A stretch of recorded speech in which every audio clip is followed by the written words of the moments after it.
Welcome to Pen Brain channel. Yesterday we have completed till chapter number 5. Okay, so chapter number 5 के 5 questions हम लोग complete कर लिए थे. So today we will start from question number 6 from the next question. Okay, so we are gonna start question number 6. Read the question at first. If d is equal to -4, n is equal to 7, an is equal to 4, then what is the first term of this AP? Okay, तो यहाँ पे first term नहीं दिया हुआ है, but यहाँ पे d का वैल्यू दिया हुआ है, कॉमन डिफरेंस एंड n मतलब कितना नंबर्स है ये दिया हुआ है. ठीक, तो यहाँ पे क्या निकालना है कि फर्स्ट टर्म तुमको फाइंड करना है. ठीक, so how do you start. Given d is equal to -4, n is equal to 7 and an is equal to 4. Now we know the value of an. an का फॉर्मूला क्या होता है? a plus n minus 1 into d is equals to 4. तो a we don't know, a ही तो find करना है. तो n के जगह पे क्या पुट करेंगे यहाँ पे? 7 जो गिवन था. तो 7 minus 1 and what is the value of d? d is also given -4. Okay, is equal to 4. So a plus 7 minus 1 6. So 6 into -4 is equal to 4 plus minus 24 is equal to 4. So a is equal to 24 plus 4. -4 right side में जाएगा तो plus हो जाएगा. So the value of a is 28. So what is the value of a? The value of a is 28. Option D is our correct answer. Okay. So this is very easy question. Now come to the next question.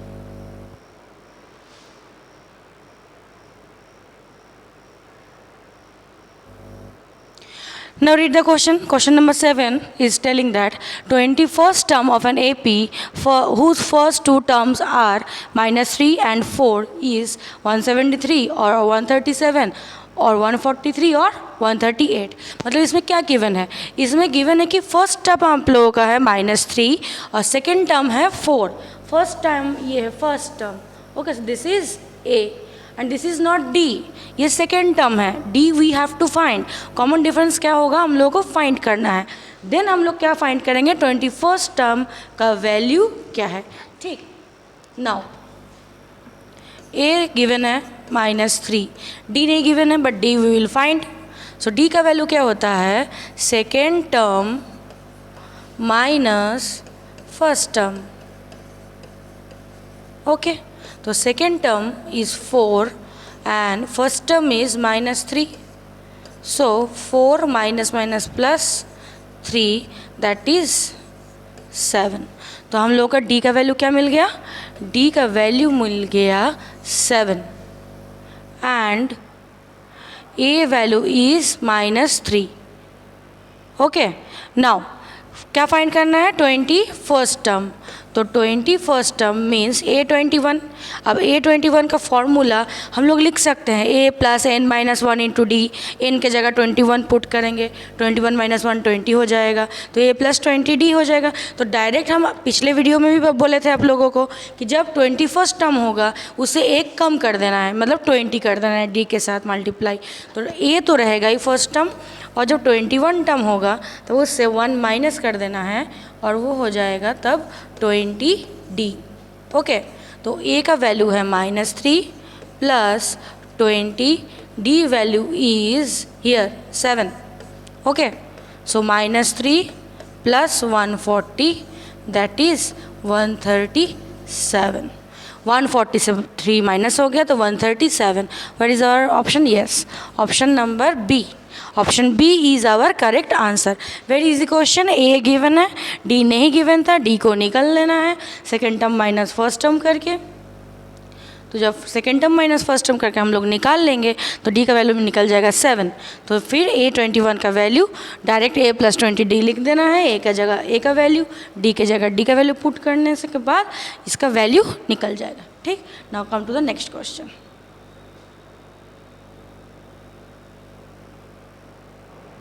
How many 2 digits numbers are divisible by 3? 3 से divisible कितना 2 digit numbers है? Okay, तो 2 digit number starting from 10, 2 digit number हम लोग का start ही होता है 10 से। अब 10 तो डिविजिबल नहीं है 3 से, देन कौन सा नंबर आता है 11, वो भी 10 से, सॉरी 3 से डिविजिबल नहीं है। उसके बाद कौन सा नंबर आता है 12, yes this is divisible by 3 because 1 + 2 gives 3। तो 12 इज़ आवर फर्स्ट नंबर। तो AP का जब स्टार्ट होगा तो AP हम लोग का क्या होगा, AP हम लोग का स्टार्टिंग नंबर होगा 12। ठीक, अब 3 से डिविजिबल है मतलब 3 करते करते बढ़ते जाएगा, तो देन 15, देन 18, मतलब ये सब होगा 3 के टेबल में। ठीक, और लास्ट डिजिट कौन सा आएगा 99 because the largest 2 digit number divisible by 3 is 99। इसके बाद आ जाएगा 100, 100 तो 3 से डिविजिबल नहीं है और वो भी 3 डिजिट नंबर हो गया, हम लोग को बोला है 2 डिजिट नंबर। तो यही हो गया हम लोग का AP यहाँ पे स्टॉप है। ठीक, तो हम लोगों का फर्स्ट A का वैल्यू हो गया 12 और लास्ट वैल्यू L हो गया 99। अब बोल रहा है कि L को हम लोग डिनोट कर सकते हैं AN से, मतलब लास्ट टर्म। तो AN अब बोला कि हाउ मेनी 2 डिजिट नंबर, मतलब कितना नंबर्स है, ऐसे कितना नंबर्स है। तो हम लोग को ये N का वैल्यू ही फाइंड करना है। तो AN का वैल्यू 99, तो AN को हम लोग लिख सकते हैं, AN को लिख सकते हैं A + N - 1 × D that is 99। अब A का वैल्यू क्या है, A का वैल्यू है 12, यहाँ पे हम लोग को मिला है A का वैल्यू 12 पुट कर दो, प्लस N का वैल्यू नहीं पता है तो N ही रखेंगे, और D मुझे पता है, क्या D है, D second term minus first term, तो 15 - 12 तो हो जाएगा 3। ऐसे ही 3 से डिविजिबल हो रहा है तो 3 करते बढ़ते जा रहा है, तो D का वैल्यू तो 3 होगा ही होगा, is equal to 99। So 12 + 3N - 3 is equal to 99। So 3 को मल्टीप्लाई कर दिए हैं दोनों के साथ, 3 is multiplied with N, 3 is multiplied with -1, दोनों के साथ मल्टीप्लाई कर दिए हैं। अब क्या हुआ, तो 12 - 3 हो गया 9 + 3N is equal to 99। So 3N is equal to 99। अब +9 उधर साइड जाएगा तो -9, so this is 90। So 3N is equal to 90. So N is equal to 90 upon 3, that is 30. So what is the value of N? The value of N is 30. So option A is our correct option. Okay, very easy. यहाँ पे क्या दे दिया है कि divisible by 3 ये दे दिया है, कोई फर्स्ट नंबर लास्ट नंबर कुछ नहीं दिया है।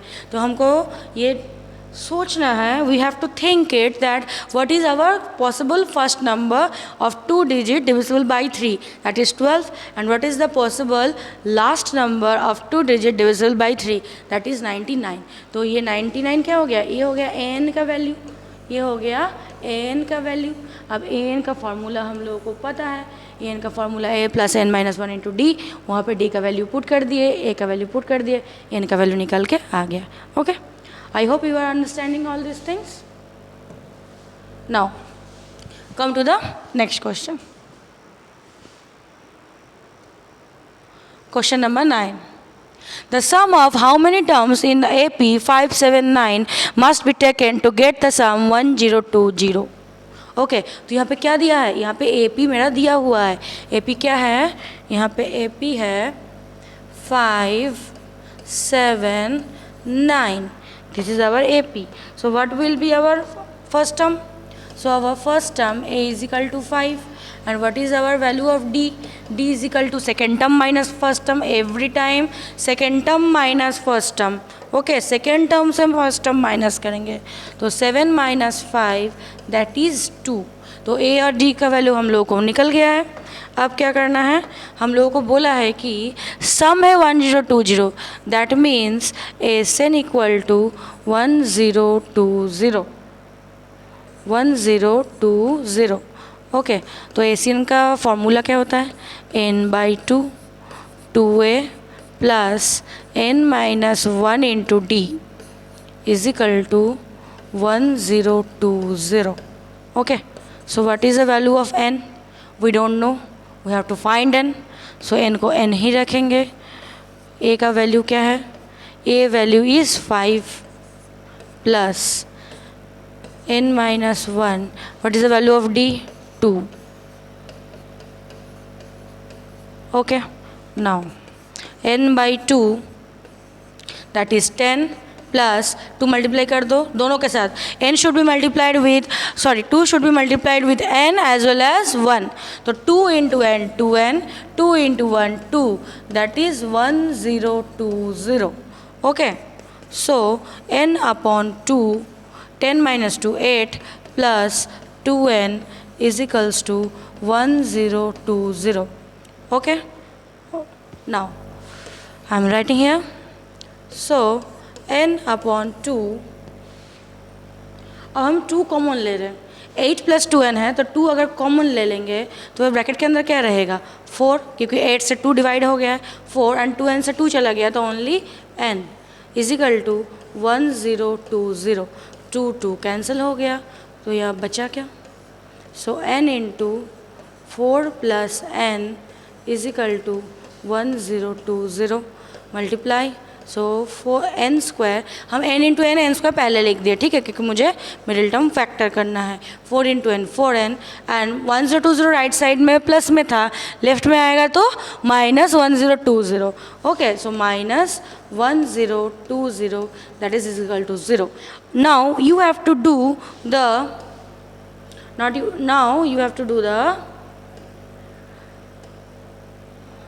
Middle term factor. ओके, तो यहाँ फैक्टर करते हैं, ज़्यादा जगह हम लोगों के पास है नहीं. तो 1020 को अगर डिवाइड करेंगे 2 से तो 510, फिर 2 से करेंगे तो 2 5 5, देन 5 से करेंगे तो 51, देन 3 से करेंगे तो 17. Okay, now 17. Now I am taking 17 and 2 34 और 2 5 3, इसको लेंगे तो 2 5 10, 10 3 30. सो 30 एंड 34 ये दो नंबर लेंगे और इन लोगों को माइनस करेंगे तो क्या आ जाएगा? 4 आ जाएगा. तो यहाँ पे क्या लिख सकते हैं हम? n square plus 34n minus 30n minus 1020 is equal to 0. Okay, so this is most important line of this question because you have to do the middle term factor in this case. So n common लेंगे तो n plus 34, यहाँ minus 30 common लेंगे तो n plus 34 is equals to 0. तो यहाँ फिर n plus 34 common ले लेंगे तो यहाँ आएगा n माइनस 30. ओके, सो यहाँ से क्या आ रहा है value? n is equal to minus 34 and n is equal to 30. Okay, तो n का वैल्यू 2 आ रहा है, एक आ रहा है माइनस 34 और एक आ रहा है plus 30. Okay, now since n is positive, क्यों पॉजिटिव है? क्योंकि टर्म्स, नंबर ऑफ टर्म्स कभी नेगेटिव में तो होता नहीं है. तो number of times is always positive, so we will not take this one. So we will take only this value, n is equal to 30. Okay, so what will be our solution? Our solution is 30. So option number C, option C is our correct option. Okay, I hope you are understanding. तो यहाँ पे क्या है? S N का value दिया है, सम दे दिया है, फर्स्ट टर्म दिया है a 5 और सेकेंड, और कॉमन डिफरेंस हमको नहीं पता है तो डी करेंगे, second term minus first term करके हम डी का वैल्यू निकाल लिए हैं और वही पुट कर दिए हैं यहाँ पे. बस फॉर्मूला यूज़ करना है. You have to remember this formula only, n/2 2a plus n minus 1 into D.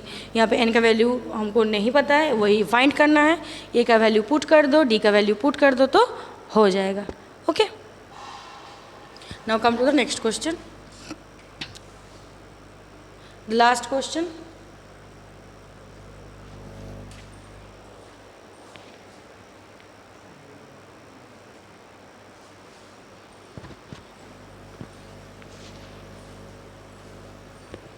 Okay, 1 second. What is the 11th term of an AP 10, 7, 4 and minus 62. So what is our last term? Minus 62. First term is 10 and second term is 7. So we can get A is 10 and we can get D, that is second term minus first term. We have to find only 11th term. तो last term को लेके चिंता करने की कोई ज़रूरत है ही नहीं. So this is very easy question. The AP is 10, 7, 4 and plus term 62. Okay. Now, what is the 11th term? At first we have to write the value of A, that is 10, and D, that is 7 minus 10. याद करो हम बोले थे second term minus first term gives D. तो second term यहाँ पे 7 है, first term 10 है, तो 7 से 10 माइनस करेंगे. ओके. नाउ क्या बोला है? 11th term. तो A11 इज इक्वल टू, अब डायरेक्ट ये MCQ है तो A प्लस 10D डायरेक्ट लिखेंगे. 11 टर्म है तो एक कम कर दो, तो एक कम तो 10, सो 10D और A तो रहता ही है. ठीक. A का वैल्यू 10 और D का value -3, that is 10 minus 30, that is -20. So our answer is -20. ये 20 होगा. ठीक. So option C is our correct option. यहाँ पे 22 दी लिखा हुआ था, प्रिंटिंग मिस्टेक है, -20 होगा. ठीक. सो this is very easy question. I hope all of you understand. So next day we will continue this AP chapter. Okay. So next day we will continue this AP chapter with more questions. Okay. Then we will solve the 2 marks question, competency based question, all we will do. Thank you.